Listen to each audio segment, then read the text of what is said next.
Comrades, we're really excited about this session. We believe that this is an important moment in our history as an organization and as a movement.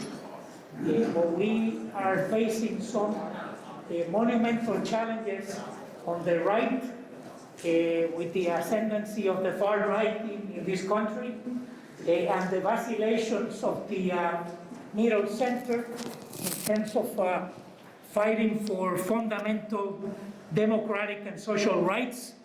We're going to have the opportunity to hear from a group of organizers in different parts of the country, talk about their different struggles, their tactics, their strategies, their appraisal of the class forces, and some of the most critical challenges that they face in moving, the work forward. So I am going to take a moment to introduce them, but first of all, let me say who I am. I'm Jose La Luz. I'm a member of the National Political Committee, and I am a founding member of DSA. My proudest moment as a lifelong organizer has been to lead a campaign to achieve bargaining rights for more than 120,000 workers in my homeland, which paved the way for one of the largest organizing campaigns in the labor movement in the last 20 years.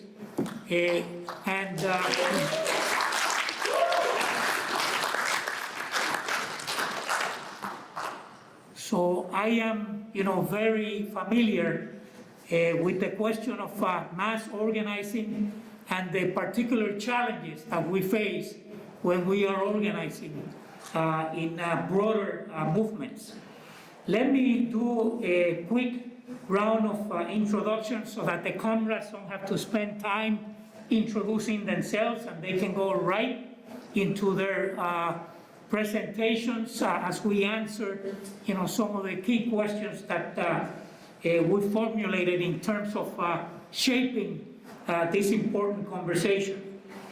First of all, let me introduce Comrade Christopher Perrando. He's the treasurer of Marine DSA, a small chapter just north of San Francisco in the Bay Area. Over the last 2 years, he's worked on the chapter's rent control campaign, which helped pass some of the strongest just cause eviction and rent control ordinances in the entire state of California and his hometown. Please welcome Chris Perrando. And next, it's Genevieve Ran. Genevieve is a member of the Ithaca chapter in upstate New York. She helped found the Ithaca Tenants Union in 2020 after struggling for years herself with homelessness and housing insecurity, and now works locally and statewide on tenant organizing, housing-focused legislative campaigns, and socialist elections.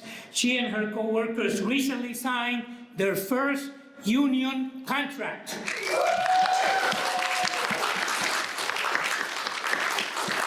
And next, Dr. Melinda Lavon from Lawrence, Kansas chapter. She is a midwife, day community organizer. She's a member of the chapter. She's a single parent to 4 children and her dog Luca. And is the chair of the Vote No Kansas that led a mass campaign to push back against, the takeaways in that and many other states around the country. And finally, Comrade Michaela Brangan from the Happy Valley, River Valley DSA in Massachusetts.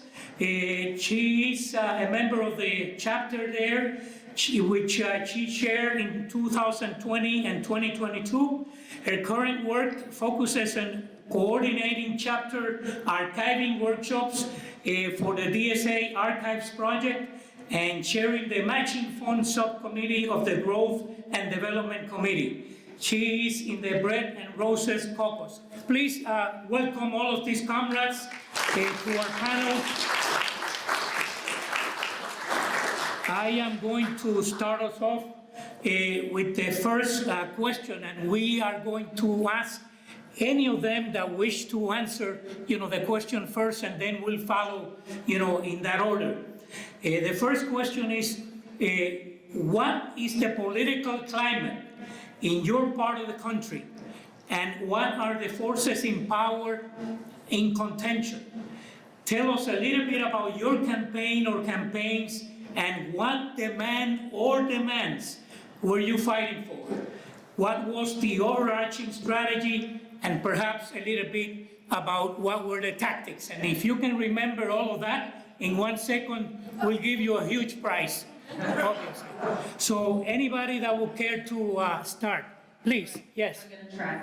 Hi, again, my name is Melinda, and I ran the Vote No Kansas campaign, and then later in the year, last year, we helped Kentucky and our comrades up in Montana with their abortion ballot initiatives as well. Thank you. Let me change the international conversation on this, right?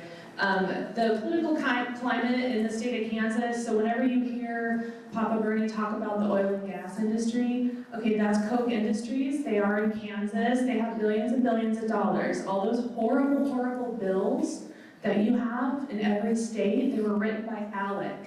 Their money comes from Koch Industries, Federalist Society, and Americans for Prosperity, right? All that money is coming from us. We're the problem there in Kansas.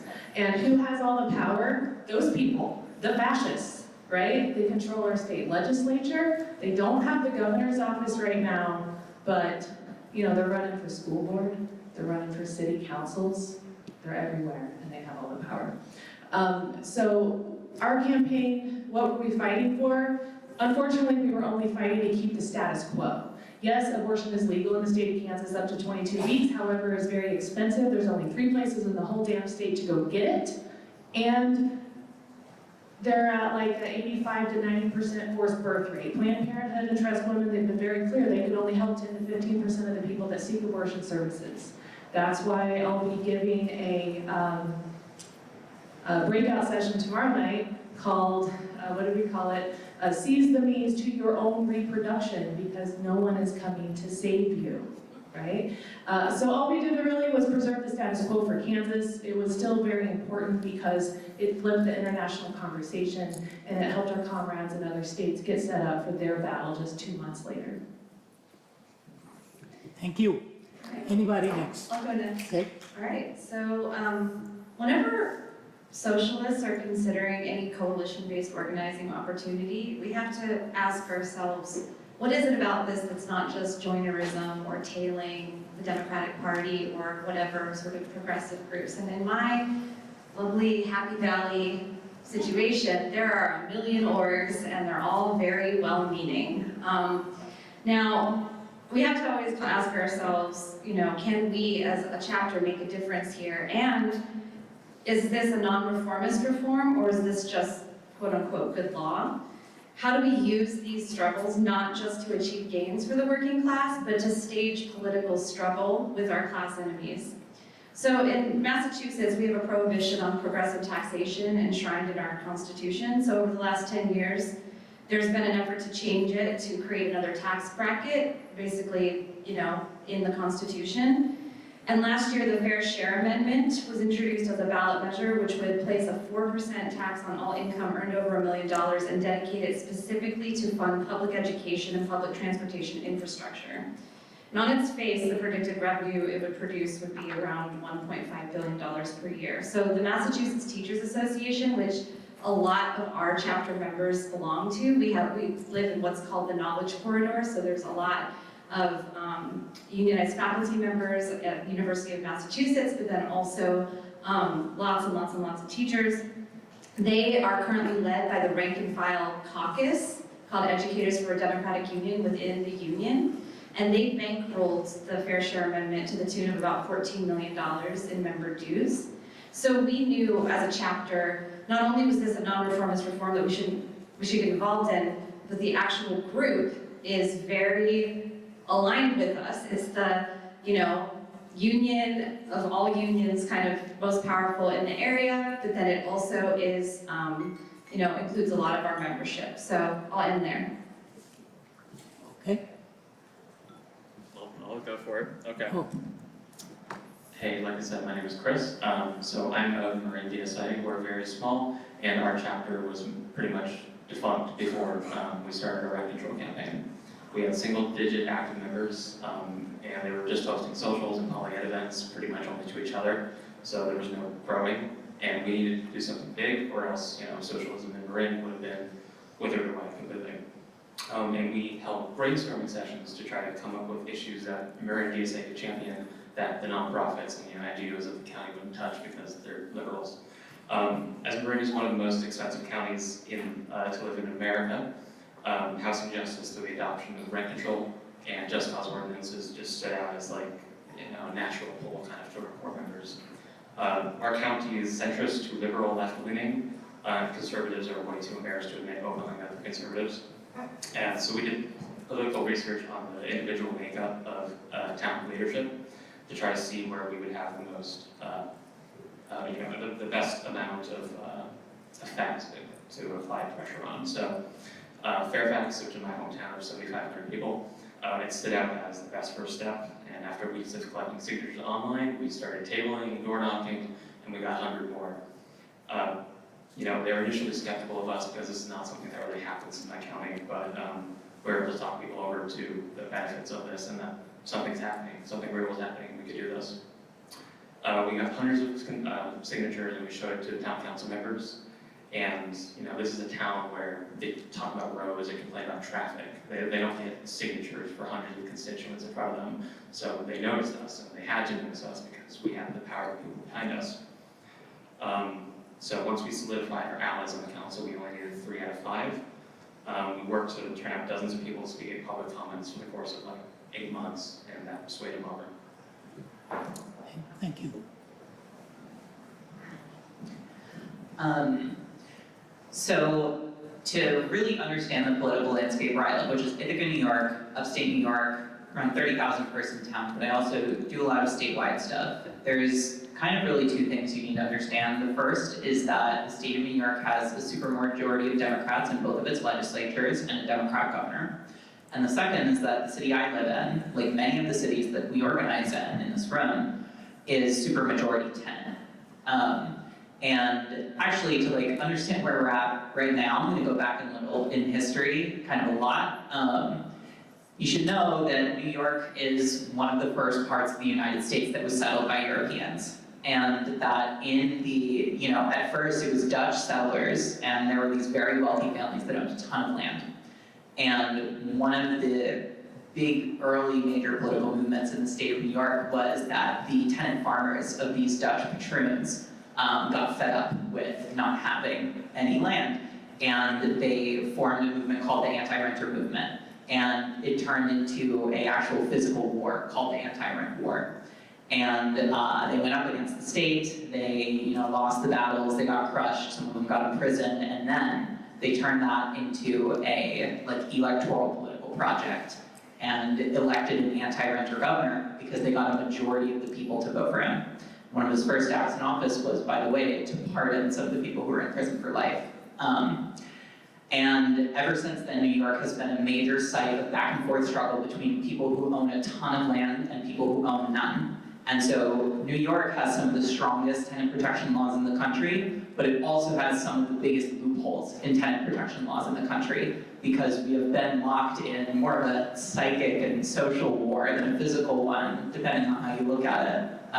The guns don't come out as much on our side anymore, but that struggle has continued until now. And so when we fight for tenant protections that have loopholes in them, but they still help a lot of people.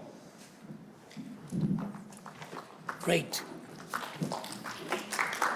So this next question speaks to the need to do a correct appraisal of the balance of class forces in each of these struggles.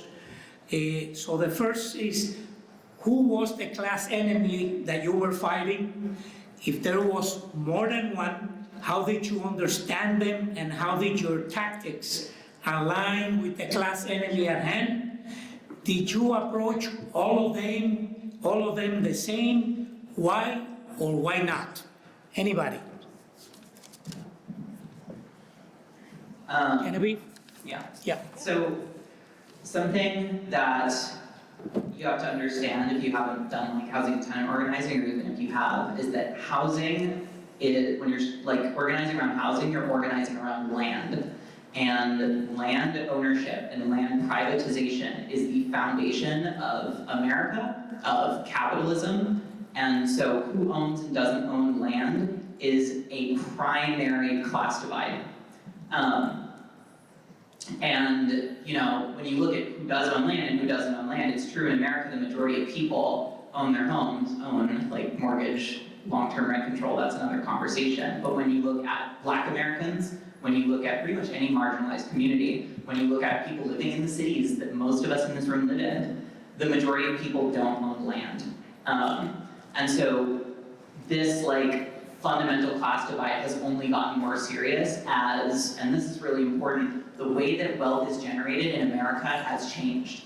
The primary site of new value brought into the economy, like here in America, is no longer like labor on farms and in factories. It is financialization and speculation, and there is no greater site of that than land, and particularly housing. And this class divide is getting worse. There are fewer landowners, there are more renters as more property is consolidated in fewer hands. You know, there's big like mortgage lenders are getting out of the mortgage industry entirely, like Wells Fargo. Private equity is buying up single-family homes. New home builders are saying that in the near future, the majority of their business will be built to rent. And so this class divide is only getting sharper, and this sort of middle space of sort of owning your home, that population's getting smaller and smaller. So we're going to have to organize around this more in the future.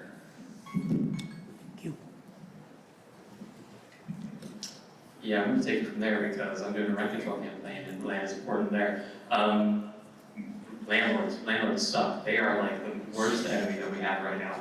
And it's not like big complexes that exist in Marin, it's the mom and pops, which is honestly just a nefarious term. Like, the big landlords, they hide behind these mom and pops because they're less sympathetic, and unfortunately people still have that yeoman American dream that anyone can be a business owner. And that's what we should aspire to be, so yeah, you know. So we figured that it would be an issue early on in our campaign, our brainstorming sessions, but we got lucky. We kind of landed a surprise hit on them because like our campaign was really different than what's run in Marin. So we got to like the reading of the first ordinance about 10 months after we started getting people to turn out for town council members. We got like 3 landlords in the audience and 1 real estate agent. That real estate agent bought a bunch of mailers. So by the next town council meeting, there was about 50 landlords in the room maybe to compete with our 50 renters. So that was contentious, but by that point, the town council had made their, you know, decision, and they did not want back, fortunately. So these landlords have gotten completely unhinged, though, because they felt like they were left out of the process, and to be fair, they kind of were, because they weren't paying attention. They have called recently on their website, the pack that they put up, for the town council to be lynched publicly to serve as a reminder for the next town council about who they're messing with. It's disturbing, and these people are fascists, to be honest. Like, this is the reactionary base that fascism comes from. So that's what we're working with. You know, there's real estate agents pumping in millions of dollars probably because there's a ballot measure coming out to repeal the ordinances, but we're gonna fight it, we're gonna win.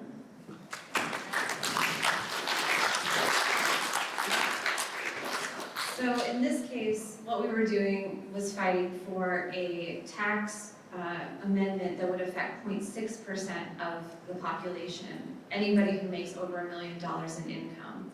However, the state of Massachusetts is a very wealthy state, and just to kind of go off what my comrades have talked about here, it's a lot of people who have very, very valuable homes and very, kind of ways to hide their income from their neighbors. Massachusetts is one of those states where people don't wear their wealth, so you don't actually know how rich most people are. There's actually quite a lot of very wealthy people.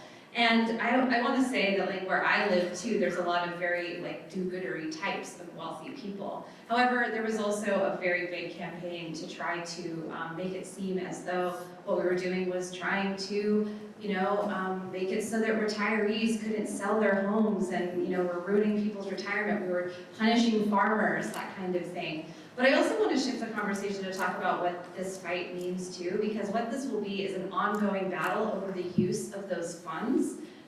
$1 to $2 billion in public revenue dedicated to public education and transportation is not, that's a big pot of money. So the expectation is that we'll also be facing a lot of pushback from privatization, as well as from our new governor, Maura Healey, whose first order of business when she was elected in November was to say, oh, we need to give tax breaks to our middle class and upper middle class people who are suffering under it. So this is actually what I mean about staging political battles with your class enemies in an ongoing way, and the teachers union is planning on doing that. To be continued, but hopefully we'll have a chance to talk about some tactics later. For the abortion amendment issue in Kansas, defining the class enemy can be kind of a struggle, and a lot of different factions involved in that. The Democratic Party in the state stayed out of the fight pretty much entirely. Our governor would not take a single picture with a vote no sign. She wouldn't tell people on Twitter to vote no. She just said vote. It was pretty lonely, right? And so each in particular enemy, if you could put a face and a name on it, needed a different approach. So let's just say the Catholic Church in Kansas, which I grew up Catholic in a small town.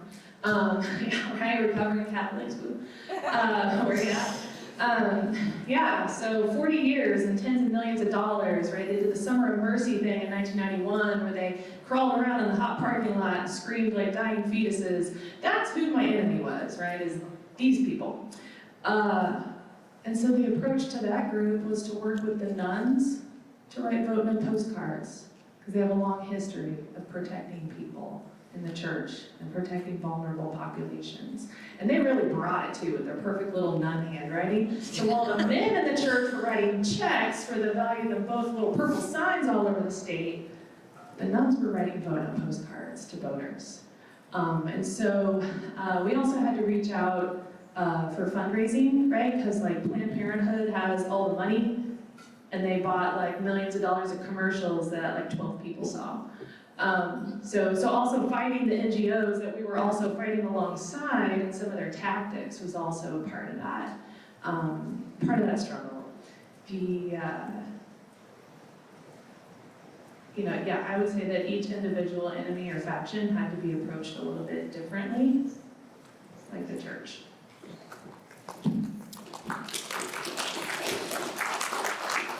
This next question is really designed to sharpen our understanding of the character of each of the struggles. Some of the struggles are to restore fundamental democratic and social rights. Others are to defend social and democratic rights, and others are to expand and build power for the multiracial working class. How would you define the character of your struggle, and what would be, in your estimation, some of the differences in terms of the tactics that you require to fight successfully in each of these instances? Okay, anybody? I'll go first on this one. So the Fair Share Amendment can be seen as a big love check to the working class in the form of public, essentially shifting money to the public good. But it was our anchor ballot question. We also had 2 other ballot questions attached to it. One was non-binding ballot initiatives urging legislators to affirm their commitment to a state Medicare for All bill in some jurisdictions, as well as a statewide campaign to fight back against a repeal of a driver's license bill that would allow undocumented workers to get driver's licenses. That came a little bit later. So we actually had what was like a kind of bouquet of ballot questions, is what I called it. So it was actually a somewhat mixed bag, and at first our coalition partners weren't sure about going out with, you know, a few different things in the basket, right? Like one was vote yes on this, one was vote yes, but it's in order to keep the law in place, one is to vote yes on, you know, asking your council to do that. But honestly, it was really productive to have those kinds of conversations as open socialists on the door, because we got our own turf from the coalition. Like we were able to, you know, essentially brand the campaign RVDSA. We went out and introduced ourselves from RVDSA, and we passed, you know, we had the campaign literature, but we also used our own literature. And it really actually opened up the conversation about not just thinking it's for or fighting back against, but these things can be seen as related, and about the idea of common rights and public good as something that everybody should have access to and a right to, essentially. So that's all I'll say about that one.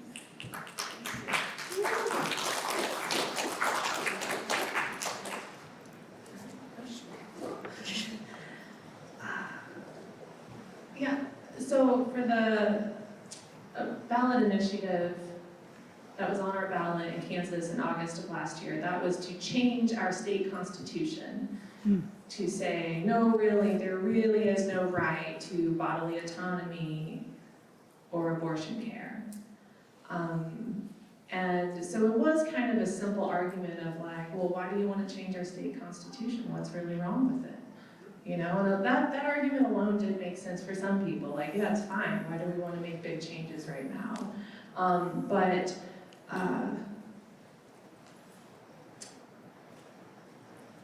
Like, you know, it really just fought for the status quo. We never turned it into the demands that we really need to start making, which is abortion for free, on demand, without apology, everywhere. Like, we have 105 counties in our state, which is different. Like bigger states, like I know sometimes have like 12 counties in the whole state or whatever. Literally, it's the law that you have to be able to ride your horse from your town to your state or a county seat and back, like the county capital basically, in one day. So that's why our counties are that size. I can't make this up. So that's why we have 105 counties in a state of only 3.3 million people. That also fractures people a little bit in a way, right? And then half the state lives in only 5 counties, and half the state lives in the other 100. And that makes for a lot of rural organizing, and the battles are just different in those less populated areas. Chris or Genevieve? Sure, I'll go for it. So California technically has rent control already under AB 1482, but it's capped at 10%. Like, you know, talk to anyone, what the hell is 10% going to do to you? If, like, in 8 years your rent is, or essentially 8 years your rent is double what it was. That's ridiculous, that's untenable. So, you know, our campaign tried to lower that to a much more affordable level, and we succeeded. With these ordinances that we got passed in Fairfax in place, Fairfax rents cannot be raised more than 60% of the consumer price index, up to a maximum of 2%. Let's see, should a renter be evicted at no fault of their own? That means that the landlord has to pay them 2 months rent of back rent so they can find a new place. Also, if a landlord evicts you, maybe for renovations or something, or they take that place off the market, you have the right to return to that property at the rent that you are paying, plus any, you know, adjustments based on the year. There's a lot more technical woo-woo jargon in there, but you know, this has materially affected renters in Fairfax, and they feel more comfortable living there. We've heard plenty of public comments. a lot of outbursts from landlords, but those are the people that speak in, and they feel they have the ability to speak now. The landlords can't, push back against them for being outspoken about their issues. They have power now that they didn't before. Fairfax is kind of a stereotypical hippie town where everyone thinks that peace, love, and understanding is the way to end not end capitalism because they're liberals, but to fight back against corporate malfeasance and to fix climate change. But it's nonsense. Now, town council will freely admit this, they've never had an issue this contentious in town before, and I think that's successful. I love that class struggle that we've helped create in my town. It's fun to see. It's fun to cause chaos like that.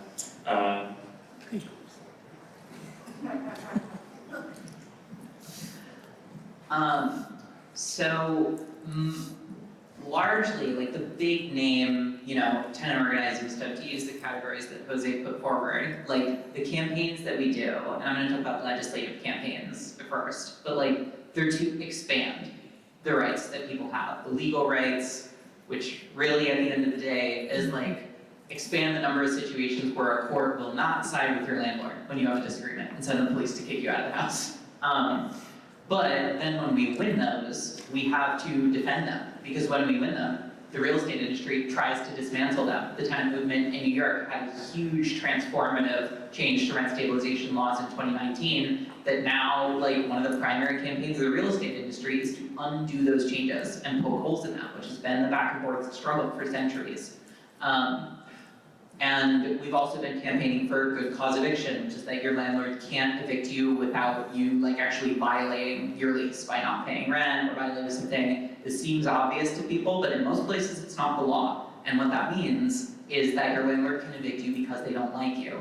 And what that means is that if you try to organize, your landlord can just kick you out. We don't have the same kind of protections that the NLRA gives people in the workplace or even an agency to enforce protections like that if they existed. But anyway, the undercurrent of all of this is that when we're actually doing those legislative campaigns, the real campaign that we're running is to get people to adopt the political identity of tenant and act in that political interest, and have legislators and everyday people see that the majority of people in the places that they live stand to benefit from these things, because that's the only way that you're actually going to win these expansions.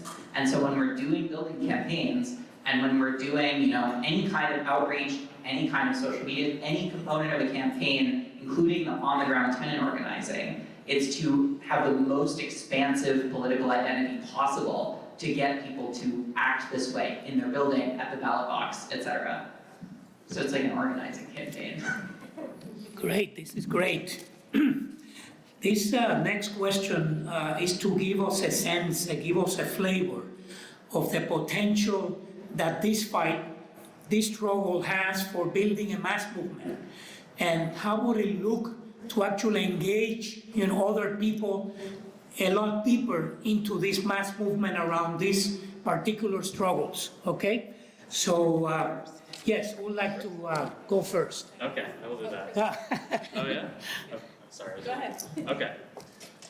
So at the beginning of the campaign, we knew that we couldn't do this alone. And like I was talking about the liberal nonprofits in Marin, all they do is send open letters about supporting something that's already going to pass or opposing something that's already going to be shut down.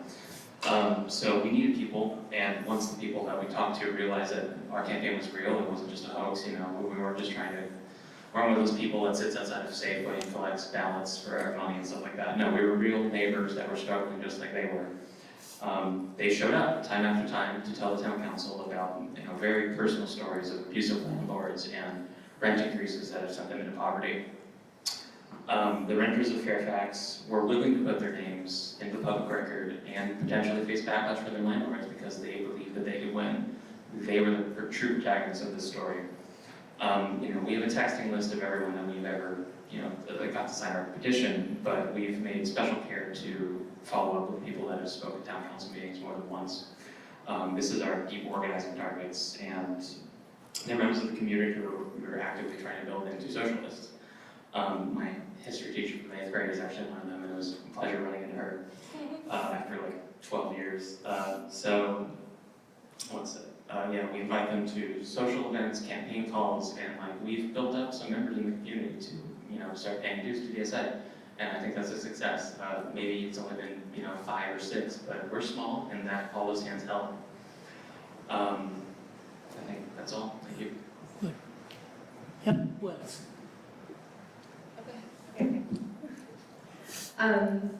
The mass organizing thing was why I was so excited about question 4.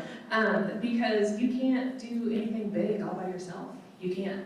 And I wish there were enough socialists in this country to have us all be able to do all of our projects all by themselves, but there's not yet at least. So as far as mass organizing went, first of all, we had to understand the voting population in Kansas. Our Lawrence DSA chapter did something that nobody's done in Kansas actually, where we had to find out who in the Democratic group and the unaffiliated, that's what Kansas calls independents, is unaffiliated voters. And there is also a few, like 20,000 libertarians in the Republican Party. We don't have Green Party or any other party right now in the state of Kansas, just in case you wondered. But we had to ask people what they thought about abortion in a place and time when nobody would even say the A word. So what we did was we texted tens of thousands of Kansans across the state, and it said something like, hey, it's Melinda with Lawrence DSA. We're just asking, what do you want our elected leaders to work on? $15 an hour minimum wage. I know that's small, but it's Kansas. Our minimum wage is $7.25 or $2.13 an hour if you are a server or a farm worker. So 15's a lot, okay? Abortion access, marijuana legalization, sounds crazy, but Kansas and Idaho are the last 2 states where it's still a felony. Okay, so that's why we had to ask these organizing questions to even better understand the people in the state that vote all the time. What do they really think? And what we found is that 80% or more of Democrats, even in the deepest rural place you can find, supported all the things we asked about, including tax wealth to fix housing problems was another thing everybody liked. And about half of the unaffiliated folks also supported all 4 of these things, and even more people said, I like 1 and 3 or 2 and 4 or something like that. So we had to find our people first. That was our first step. Yeah, I think I forgot to mention that we won. So, and we actually won all 3 that we were working on. And the Fair Share Amendment, it was actually a really tough battle. It was a pretty close race, 52% to 48. And I can say that our section of the state by population ended up making a difference in the organizing and the coalition work that was happening there, but our chapter knocked thousands of doors. We knocked 2,400 of our own turf, and then also hundreds other doors whenever we would go out on other canvases or before we got our own turf. So what it did was actually strengthen our relationship with the union, which was already pretty strong anyway, because we have a lot of members who are activists in DSA, who are also rank and file leaders and delegates to the labor council in the area labor federation called the ALF.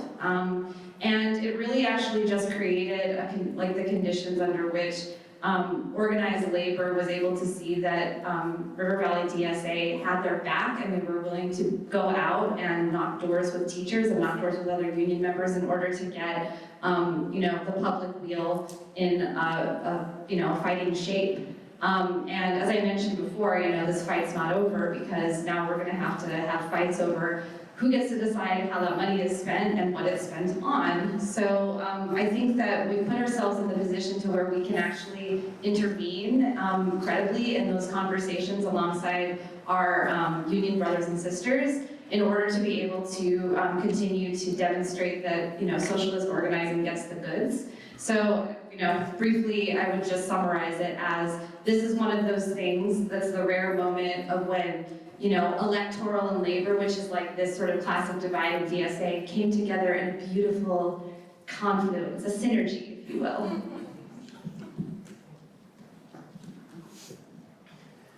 So for mass organizing, like for myself, and I think for a lot of people who focus really intensely on tenant organizing, and probably for, you know, people who are focusing on the other issues at this table, like we have arrived at these focuses not just because it's the right thing to do. There are a lot of things that are the right thing to do. We've derived at these because we believe that focusing on them is a way that we're actually going to like win and expand the presence of socialism in society, hopefully to the point of taking it over, right? Like we actually want to win. And so like in my city, 75% of people are tenants. In my state, it's almost a majority of the people, but in most cities, it's the majority of people. And so like, you know, I was just in the multiracial organizing panel, and Hugo, the Los Angeles City Council member, was talking about how they worked on a big tenant organizing campaign in their chapter, not because they were like, housing's really tight and capitalism is about private property, we hate that, but it was because they asked themselves, like, from the start, what are campaigns that are A, widely resonant with people, B, have clear targets, and C, there are material things that we can do about them. And they arrived at tenant organizing because of that. And so it was a way to like expand their base. And I really want to emphasize that like if we want to win, whether that's winning an election, like for office or a legislative thing, or a union campaign at your job, or even establishing socialist legitimacy as a movement, socialist or otherwise, like, you need to get the majority of people on board, and so you need to find things that the majority, or hopefully super majority of people, are self-interested in. And that's what really appeals to me about tenant organizing.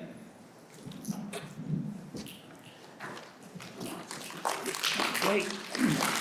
So, given the character of these struggles that we're fighting for fundamental democratic and social rights, to restore, to defend, and to expand, we have heard that we work in coalitions, we build alliances. Now, that presents the challenge of contradictions, some tensions. How do you navigate those contradictions and tensions in the alliances and the coalitions that you work with? Going first on this. So I've already mentioned that the mass teachers bankrolls this, but it was actually led by a group called Raise Up Mass, which is essentially a coalition nonprofit that does like these sort of legislative things. And there were definitely some tensions, because we also were like, we want to have our own turf, and they're like, that's impossible, it's hard, it's gonna be so hard to cut and all that. But we actually just, went on the Socialist Charm Offensive, showed up to all of their meetings, and we also, kind of were like, no, but, this is good because we'll take the neighborhoods you don't want. And so we were able to actually, piece together, not the choicest sections, but we were able to get a lot of results. And to be honest, we, when compared to some of their results, despite the fact they had all the money, they had paid organizers who were lying on their, how many doors they knocked and stuff, and it was, really chaotic, whereas we were, exemplary, I could say. So it was really actually an opportunity to demonstrate, even to coalition partners who were kind of more temporary. I mean, I would say that the unions are the ones that we wanted to demonstrate our reliability and our, our kind of skills and, our solidarity with, but the other organizations too, it's like making sure that they keep in mind, like, oh, those people are like the real organizers was important. And I can also just say that like on the Medicare for All thing, which was like, much smaller because it was these like, sort of district, very selective district, we were working with MassCare, which has been trying to pass a state Medicare for All bill for 30-something years, forever. But we were able to join together with other groups, like small groups, including a lot of these orgs that have kind of been in the Valley for a long time, and bring them into our own canvases. And like, be like, yeah, bring members. And, we were able to demonstrate that like, we're gonna send you out with this like sheaf of materials. Doesn't matter if you're a DSA member or not, but we want you to knock doors on all of these questions. So we were actually able to sort of expand our reach that way, despite the fact that they might not have been, immediately like, ready to join DSA at that point. So I think, it was pretty good. In Western Mass, people are also very good at hiding any irritation. It's all very passive aggressive, so. Next. Coalition work. It is difficult, it is hard, it is ugly, it is not fun. It's not. It's not fun. It's not always fun. And the best thing about organizing in DSA is that we do approach organizing with joy and care for ourselves, our co-organizers, etc. And man, the nonprofit world and whatnot is just not like that, right? So when you work with a coalition of all kinds of NGOs and other groups, it can be really difficult. It can be hard to like maintain who you are as a socialist, as an organizer, as a person. But I made some rules for myself. First of all, every week after we met, I laid down and did nothing for one whole freaking hour, right? Stared at the wall and recovered, because besides, we had a text bank at 6 p.m. that night. And also, leftist infighting stayed indoors. Nobody knew that we got together for an hour every week and argued the whole fucking time. Nobody knew, okay? And we just stay focused on our message. I always try to take an action-based approach. Like, what did I want people to do? I wanted everybody to vote no. That's what I wanted everybody to do in Kansas, to vote no. So that's why we call it the Vote No Kansas movement, and the Political Action Committee was also named that we used, because we didn't want to run all that through our chapter, right? Because chapters were 501c4, that's not always what that member money is for, etc.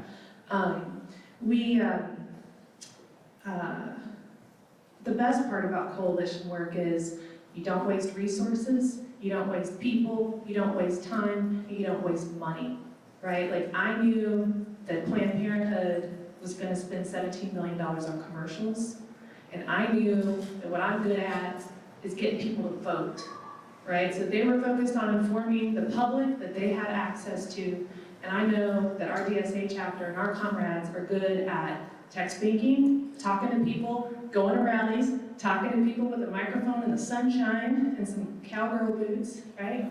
And getting them to vote no. Genevieve. One of the things that I am the most proud of that I've worked on over the last few years is, so in my hometown in Ithaca, we have this project called the Ithaca Solidarity Slate. And this is our socialist electoral project. And it looks a little bit different from other people's socialist electoral projects because it's not just DSA.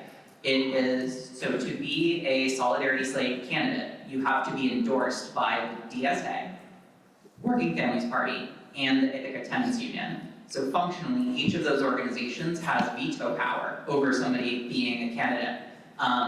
And that means that each person who goes into there has to work for DSA, has to be a socialist, has to pass that endorsement process for us. It also means that there's pressure on each of those organizations that if they want to put a candidate forward on that project, they have to get in line. They have to get their endorsement process done. They have to show up and line up with these other organizations. And the end result of this is that, and I'll say that we elected 2 people in 2021, we elected a 3rd this year. And so we also elected someone last year, so we're going in with 4 socialists out of 10 council members in 2024. All tenants, all people of color, right? What I want to say is that coalition, that is genuinely the hardest work that I do. Because among all the candidates, among all the organizations, there are differences and disagreements and fighting, but all of us know that that our primary shared goal is winning power for our politics. And so we all have to come to the same table and put our differences aside to work on it together, and that's the only way it works. And I'm really, really proud of how that's gone. Right.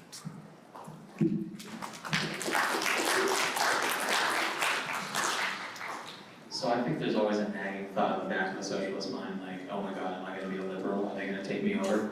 Because we've grown out of that, I hope, and we don't want to go back there because we know it's just endless worrying about stuff that we're not going to be able to change. So the campaign had that same kind of worry at the beginning, but we own this campaign, to be honest. Our coalition, they respond to what we do. we are leaders, we are DSA, they push public letters, and sometimes that's all some of them do. We wish they would contribute more, but they contribute, they send those letters when we tell them to do it. We're not tailing their work. DSA is in the front of everybody's mind when they hear the words rent, control, and Marin. Unfortunately, that has left us kind of cash poor.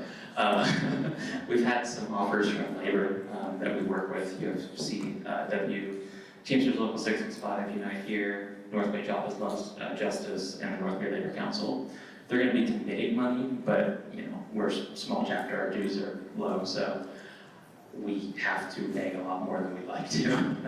We don't have the reserves that we wish that we could to fight this, and we've been successful without it, but with a ballot measure on the horizon in 2 cities, that has us worried. Everybody? Good. Now, this next question is really about giving us a sense of how do we organize for the long term. What are some of the choices that you have to make? And what are some of the lessons that we could learn not only from our victories, but actually from our defeats in terms of building foundation to build and organize for the long term, okay? Anybody?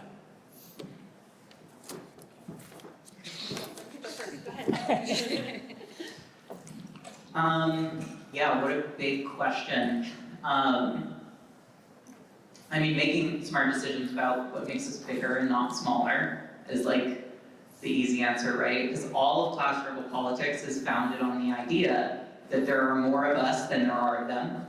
But the reason that we're not winning right now is because not enough people see it that way, and not enough people are identifying as members of a majority but oppressed class. But I think that often, this is really what I want to leave it with, I think that we're very used to, from our sort of, suppressed position, to reducing this political struggle to the powerful versus the powerless. We're very comfortable in that framing. But that is not a narrative that allows us to start growing in our power and to start taking power. But comfort with that leaves us with an instinct where when we start to see ourselves become powerful and achieve positions of power in society, we start to get scared and we start to get skeptical and we hyper-fixate and we pick it apart to death until we're back in the position where we don't have any power and we're comfortable, because that doesn't come with any contradictions. There's a quote that I was reading earlier from Karl Marx that really stuck out to me as I was thinking about this session, where he said, you'll have to go through 15 or 20 or 50 years of civil wars and national struggles, not only to change society, but also to change yourselves and to prepare yourselves for the exercise of political power. And I think that something that a lot of us have gotten really good at is studying the theory really, really well and understanding how to go really deep in a very confined environment. This is true in tenant organizing, where we can do really deep building organizing and go on rent strike and stuff. And we're really proud of that, but it's only a few buildings. I think that in this area, what we need to think about is how are we going to cast a wide enough net that most people see themselves as a part of that movement. And yeah, there's a lot more to that, but my time's up. For the long term, I think that in Kansas, marijuana is our biggest thing to focus on. Everybody wants it, right? Tens of thousands of dollars are just going over the border to Missouri now every day. There's t-shirts that say, I support Missouri schools, Kansas won't take my money. So, that's probably on the next political front. Because if you hear what people are saying, that's what they want. And sometimes you have to organize around what people are calling for. As far as the abortion organizing strategy, long-term, that's a different story. I am so sorry if you live in a state where you cannot get care, or if you've been through Kansas and we're still denied care and had to continue traveling to another state. I know that there are people that self-manage their abortion every day, but that doesn't resolve the surgical needs of people that have really complicated pregnancies. Jose introduced me at the beginning that I am a midwife, and I absolutely had to help my clients obtain those services to save their life. So if we do not organize around abortion, access, and I mean access, right? Not just women's rights. It's still such a struggle to get abortion rights folks to even come into using reproductive justice language and be more inclusive. I saw your shirt, y'all means y'all, yes, thank you. I'm from that part of Kansas.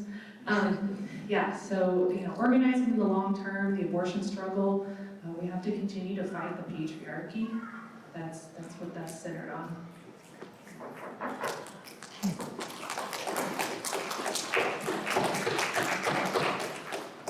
So we organized for the long term by never stopping and never diluting our message. While our team won in Fairfax, we had kind of a pure victory in a nearby town of Larkspur.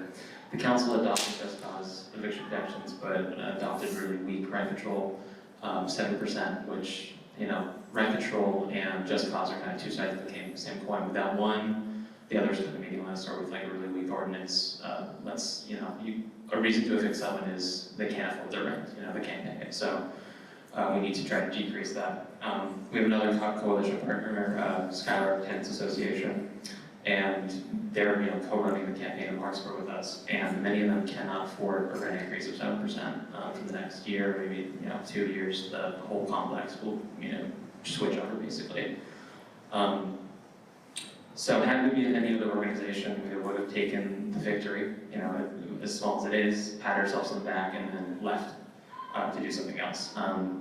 We'll take it, the victory, we'll say that we were a part in achieving this, but we've openly decried the Larkspur City Council for their cowardness, and that's what it is cowardice. Many of the tenants had their, the wind blown out of their sails, so they just, they were defeated for a bit, but they looked around the figurative room, it was a Zoom call, at each other and saw the partners that they have here. Like, it was true solidarity with each other, with Melinda DSA, and that community willing to fight for each other is priceless. We are going to create a ballot measure to establish real rent control in Larkspur. We will win, and we will not stop until every jurisdiction we're in has real protections for the working class, not just the scraps that the centrists are willing to give us. We're socialists, we're proud of that, and we will continue to fight until the world is ours and the people around us know that to be true.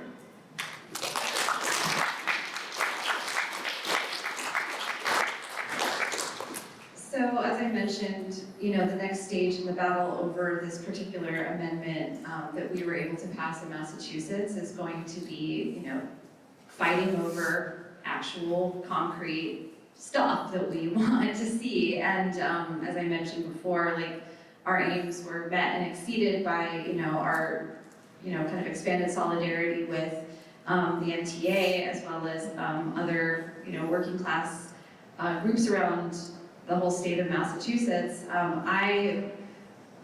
Apologies to any of my Massachusetts comrades who are in the room, but I would like to see next time a statewide DSA, all DSA bouquet of ballot questions that talk about more of this kind of stuff. I mean, I think that in the last panel on electoral work, Rose from Maine DSA, which has had incredible success, starting up their own ballot questions and winning them. I think that we really do need to go directly to voters on a lot of these things. I'm not saying we can't endorse candidates or anything, I'm not even getting into that whole thing. But I do think that just what we've seen, even around, for example, what's happened in states where they've tried to change the Constitution to deny people rights, been able to win on the basis of ballot questions, because you get people out there talking to each other and you find out what people really want. So I would actually like to see that more for DSA. It was a legislative goal, a lot more focus on that with us in our NEC and everyone else. But just I don't have any huge sage words of advice, but build solidarity with organized labor. You know, I really do think that the, you know, ostensible divide between labor and electoral and DSA, we've got to figure out a way around that. We've got to figure out a way to fix that, because I do think that, you know, if we want organized labor to be, you know, tight with us, we have to be able to like go out and demonstrate that we're going to fight for the working class, you know, in the political battlefields, and that, you know, right now is the state. So that's just what I think. But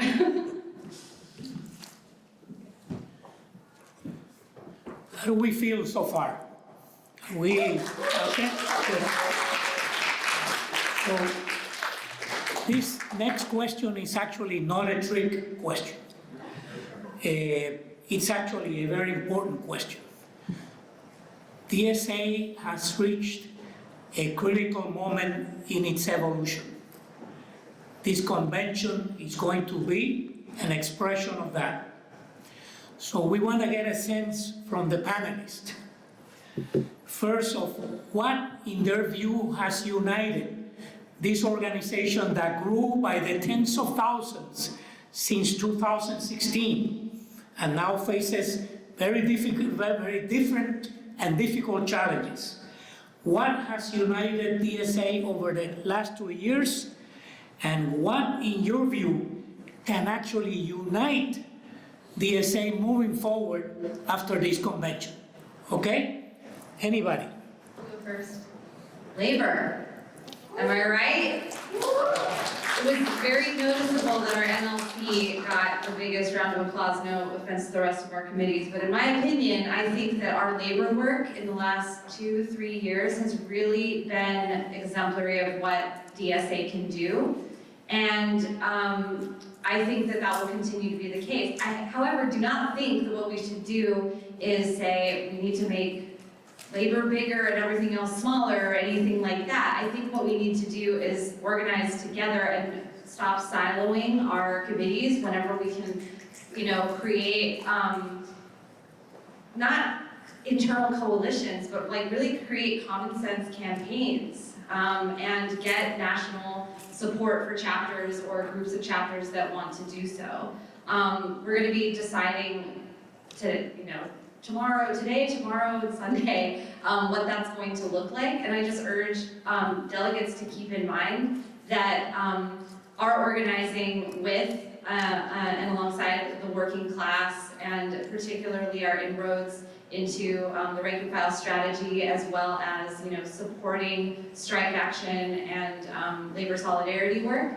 This has really been the crown jewel in the DSA's well, we don't really have a crown, but whatever, our stolen crown jewel. I would have to say that EWOC and our labor work has really been it, and I think that we should just keep on going with that.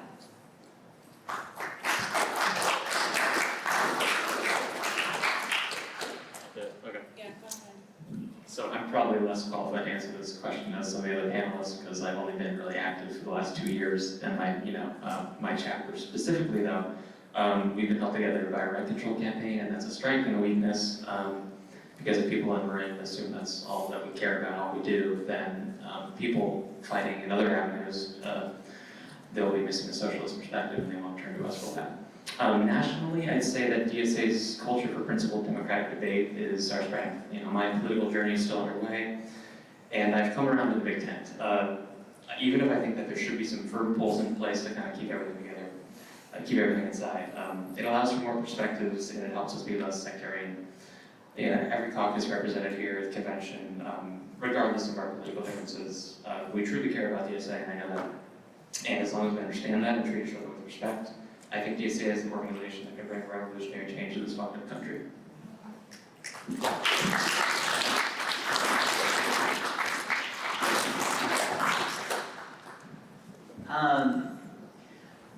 I think that unites us all, especially here, where we're spending all this money and taking all this time to go to this conference, is like a love of and belief in DSA as like the largest socialist organization in America in a century, as we often now get to say. We couldn't say that 5 years ago, and now we can say it. And another thing that unites us is a desire to win, and I hope a belief that we have a duty to win and to, seize power not just like as, I don't know, leadership in DSA or whatever, but like sees power as a class, as a working class, as a class of non-landowners, whatever it is. And I think that it's important for us, you know, I said I work on elections, I work on housing-centric elections. I think it's important for us to understand that as the organization has grown in these ways, the things that have given us those giant boosts in membership and have made us the largest and most successful socialist organization in 100 years in this country, ever in this country, is running these really high-profile class struggle elections where we focus on material issues that are going to bring people in. And we've been really lucky that Bernie's presidential runs coincided with what we've been doing, but he's not running for president again. That's not going to happen again. If we want that to happen again, we have to create the conditions for it to happen.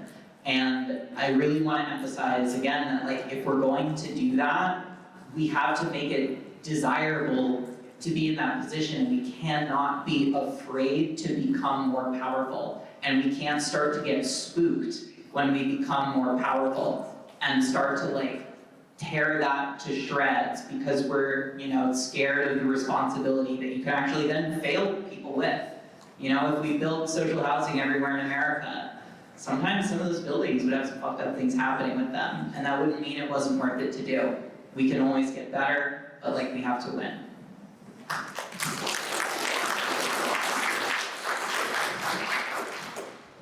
This is a tricky question. You said it was not a trick question, Jose, but I mean, outside forces has been very uniting, right? Like fascism and capitalism has united us as DSA members for sure. But I'm not so sure, you know, when you are a large organization, that as we've grown so much, you're not always united. But what I hope we can always do is support each other and be supportive and approach each other's projects with joy and support. Things are gonna look different in different parts of the country just because of the systems that are set up. Like in our state, we don't have ballot measures open to us. Or I would have put a pro-abortion one on there, right? Only the legislature can do that, not the people. So especially in places where you know, people have even less political power open to them, you know, we're gonna have to organize in ways and in groups that might be really different than how we do it in different parts of New York and other states.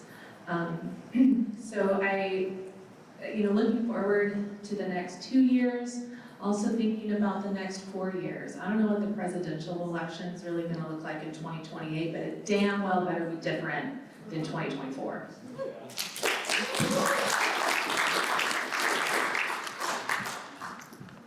Very good. This next section is about you. We're going to invite you to actually ask some questions or make some statements as a reflection of what you have heard from our comrades in the panel. We're going to take 5 questions or comments first, and then we're going to ask them to respond, and then we'll do one last round of questions and comments. Is that all right? Yeah. Okay? So, Yeah, yes. Please. just depending on how much time we have, because we do want to make sure everyone can get back for a deliberation at 5:15. And I'm going to take the liberty to do progressive stack, just because that's one of our values. Again, keeping in mind our community agreements and all of that stuff as well. All right, so Max and Quetta, you want to come up? And then we'll take the first. I get to go to the front? Yeah. Oh my. Tell us your name, comrade. My name's Quenna, she, her pronouns. I'm from Spokane, Washington. It's a 90% Caucasian area. The last time I did something big or felt big to me was during Black Lives Matter. And what ended up happening is our police force found all our social medias. Most of us were arrested or pulled over for minor things. The question really is, as you guys are open socialist figures, how do you keep yourself safe and also your community safe? Okay. Thank you so much. So instead of answering each question, let's take several, and that way we can move. Comrade, please introduce yourself. My name is Max, I use they, them pronouns, and I'm with Denver DSA. My question is around identifying with DSA publicly. So I think something that our chapter has struggled with continuously is how open are we with our campaigns and their connection to DSA? So my question is, I guess more broadly, like, what do you think not what do you think the pros and cons, but where on that pros and cons list does your side lean? And then also in your specific campaigns, do you think either identifying with DSA helped you win or identifying with DSA helped you lose? Good. Thank you so much for that question, Comrade. Next, Comrade, please introduce yourself. Sorry. My name is Alex M. I'm a comrade from Seattle DSA. I mentioned some of you talking about meeting the demands of the working class with the organizing efforts that you put forward. How do you turn those demands that working class presently have into demands that we want to push and fight for and raise consciousness toward? Good. Thank you so much for that question. Comrade, yes. My name is Isaac, he, him, in New York City. In my experience, like wins we get as a tenant organizer, it's kind of like oobleck, they just drip through your hands as soon as a few years go by. Currently, so we won right to council in New York City a few years ago, and well, unfortunately, they've totally defunded the program, and it's not effective at all, and it's not really a right now. But so. Sad. So I think I want to ask I really agree that big political demands really help make people believe, to use Chris' words, that they have the ability to speak. What are the spaces that y'all are building that let them use this ability? I think that to protect these wins, we really need democratic, membership-based organizations that are willing to stay and fight for these wins. Everything we've held as tenants in New York City is because tenants have fought every time they've tried to take these things away. So what are we building? What are these spaces that we're building that will help us keep these gains? Thank you so much, Comrade. Let's take this first set of questions and then we'll come up to you, okay? Anybody? Yes. Real quick about safety and spaces. One of the things I love about our local chapter is that we have created some safe organizing space. If you walk into one of our regular chapter meetings, about half the room is trans people, but not half the town is trans people. But we have created an organizing space that is safe for all kinds of folks that couldn't find that organizing home before. And then in 2020, during BLM protests, we took marshalling, planning, very seriously. In fact, that was how they got me to join the Lawrence chapter, was a friend came and got me out of my house during the pandemic and said, hey, there's people marching around the fairgrounds, and I want you to come out here and meet these people. So the safety of our members is really important, whether it's an event, whether it's door knocking, canvassing, right? We don't want to ever send one single young person of color into an all-white neighborhood. Yeah, safety is paramount where we can't get anything done. Anybody else? And please let us know which question you are addressing. I can go. I think that some of these fit together. The identifying as DSA, as what we did win, or we contributed to, a statewide win on all the questions that we were asking. And I think I want to turn the question around just a little bit, which is that identifying as a socialist, only one door that I knocked, did I have a guy say, I don't mess with socialists or something like that. I was like, okay, good, I don't want to mess with you either then. But it was actually because of the tactics we were using, which we were asking people to tell us what they thought about several issues and whether they agreed with them. I actually got into some excellent conversations with people who, you wouldn't necessarily meet at a DSA meeting, and they became very, interested and warm to the fact that I was openly kind of identifying as a political agent, and they had never been talked to about their opinions on any of this stuff before.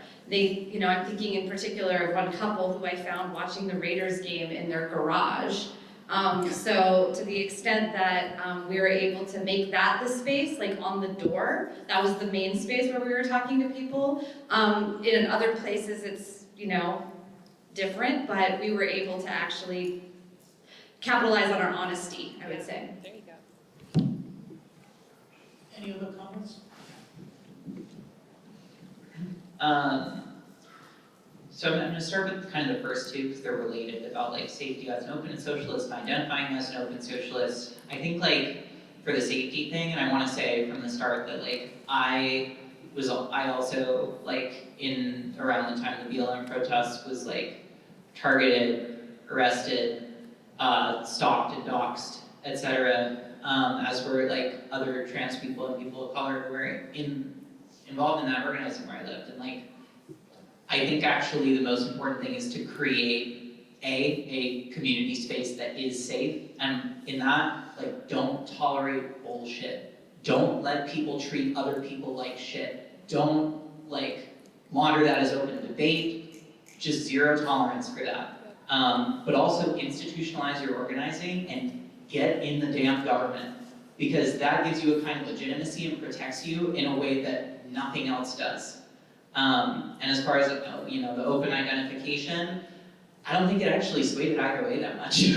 Like, it's not like most people are waiting for a socialist to come to them. It's also not like most people fucking hate us either. Like, people judge us by what we do.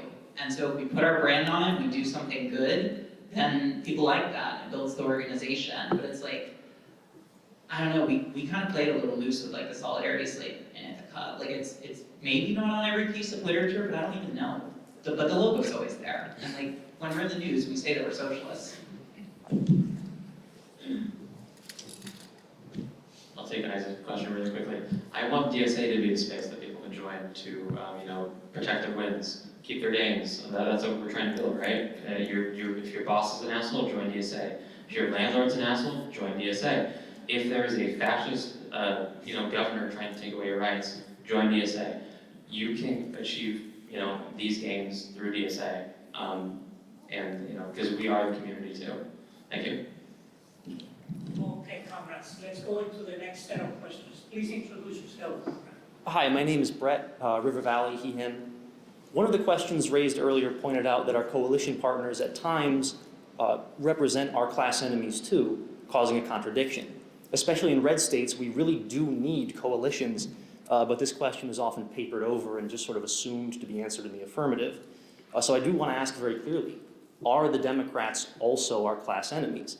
And in light of your answer, when exactly should we work with them? Thank you. Okay, yes, comrade. Hi, my name's Tim, I'm from Twin Cities DSA. My question, it was mentioned a bit, the breaking down of silos between our work, and that's something that in our chapter has been really important to synthesize, to really make sure that our work is supporting the other forms of work, whether that's mutual aid work that both does its role as well as pushes for public policy. We work with an endorsed elected official who is also supporting the unionization of Delta workers. And my question is if there are any examples of this different forms of work, diversity of tactics supporting each other that you would want to speak to, or if there are any lessons that you may have taken away from them that you'd want to share. Thank you. Yes, go ahead. Greetings, comrades. I'm Tim as well, but I'm from Silicon Valley. I got kind of a two-part question. One sort of about building a mass movement and growing. Like, I came to DSA because I was active locally. There was a rent control campaign, and every time I was somewhere, DSA was there, and I was like, I should just go straight to the tap.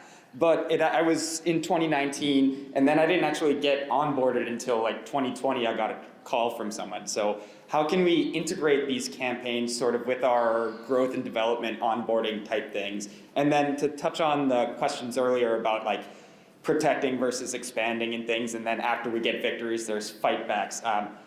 How do you think about the capacity of the chapter for like, if you get rent control in a city, the importance of protecting it there and or expanding towards community land trusts versus building that up in another place, and how you use that? Thank you. Okay, this will be the last question. Go ahead, comrade.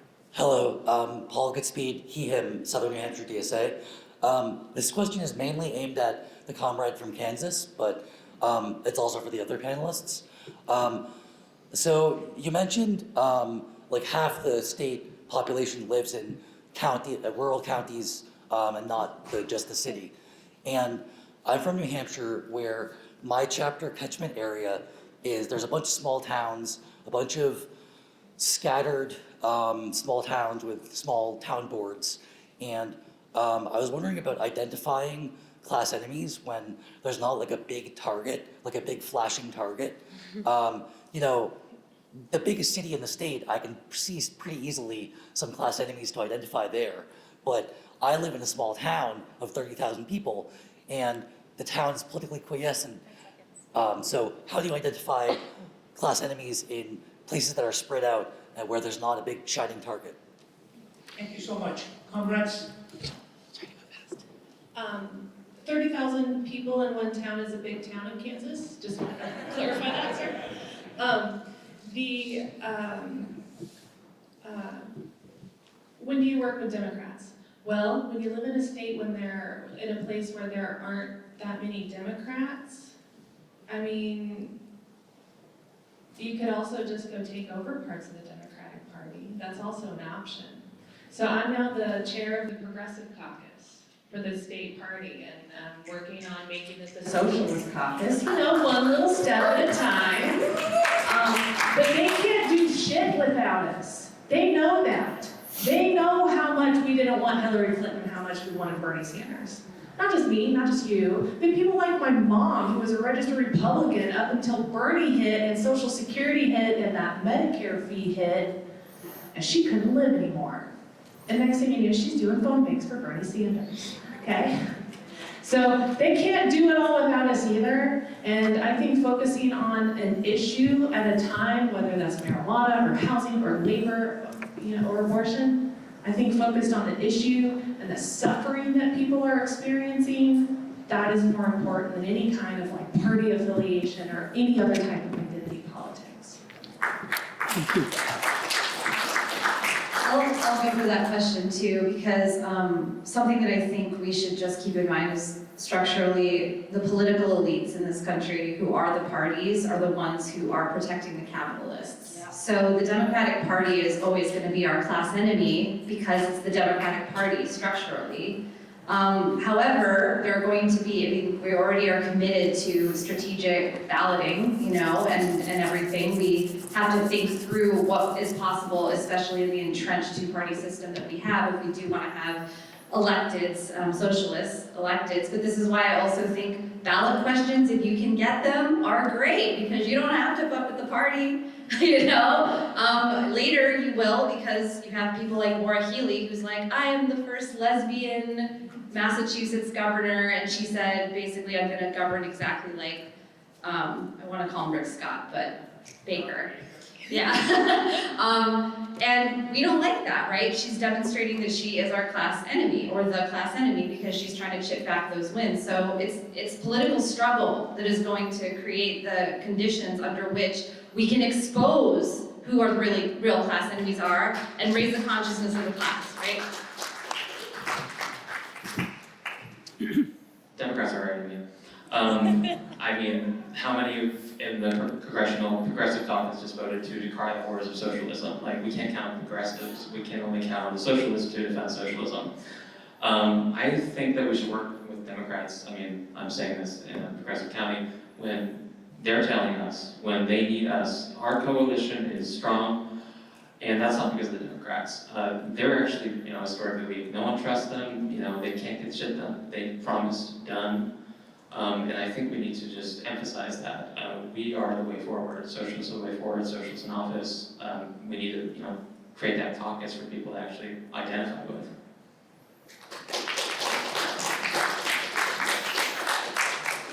I'm going to try to go through a few quick. How to identify class enemies. I mean, you could be scientific about it, but it's also kind of a vibe. Like, it's whoever's trying to fuck things up for us, because they have a self-interest in fucking things up for us. Diversity of tactics. I mean, there's so many. I really endorse all of them, but try to use them on the class enemies, not on each other. And my favorite question is the work with Democrats question, because I'm maybe in a little bit of a different place from some other panelists, or maybe not, because my answer to that question is always, what is a Democrat? What's a Democrat? Is it a person who's registered to vote Democrat? Because that's a lot of people in this room. Is it the party bosses? Because that's not most of the party. Like, it's actually a really tough question, and I think it obscures the class interests and the actual class enemies involved in that. I think that at the end of the day, the Democratic Party is like a ballot line, a logo, and a brand that is controlled by a few wealthy, powerful people, but it's a party that contains mostly working class people. If it wants to be a party for them and for their bosses, that's like a fucked up model that's never gonna win us anything. But, you know, it's a tool, and we should use it to the extent that we can, but not let, I don't know, don't let the party bosses fucking tell us what to do.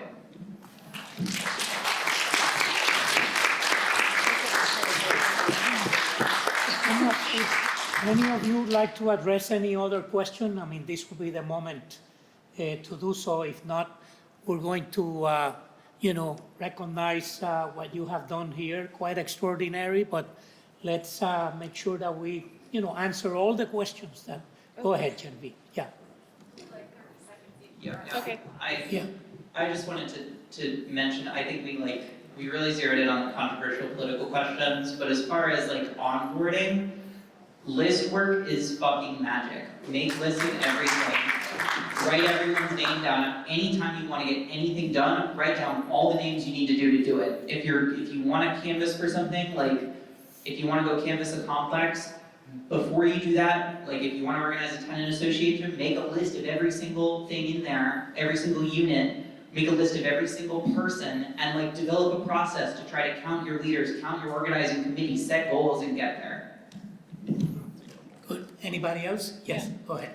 Yeah, to Batesville, become a master at Airtable. It's hard to get a hold of at first, but it's kind of necessary, unfortunately. Pay the $25.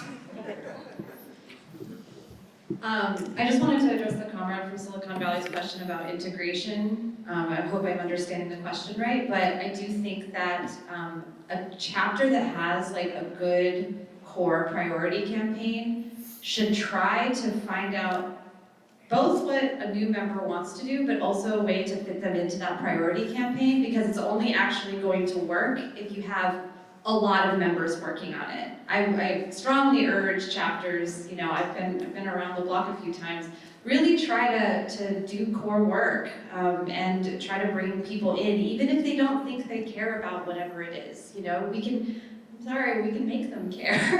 So be a good leader, be a good organizer, and make sure everybody feels welcome and included in the work. I think that you should always tell people that you're a DSA member. And just be really out there about it. The Democrats in Kansas didn't seem to give a shit, and all the Republicans and fascists are going to call you a socialist anyway. So, just summing up and get the news and come to the meeting. And I think that after the pandemic, everybody's communication skills really suffered, and so working on our communication skills and relationship building skills, whether it's somebody that agrees with us or not, that's how we build a mass movement and how we win. Thank you so much. Comrades, join me in thanking our extraordinary group of panelists.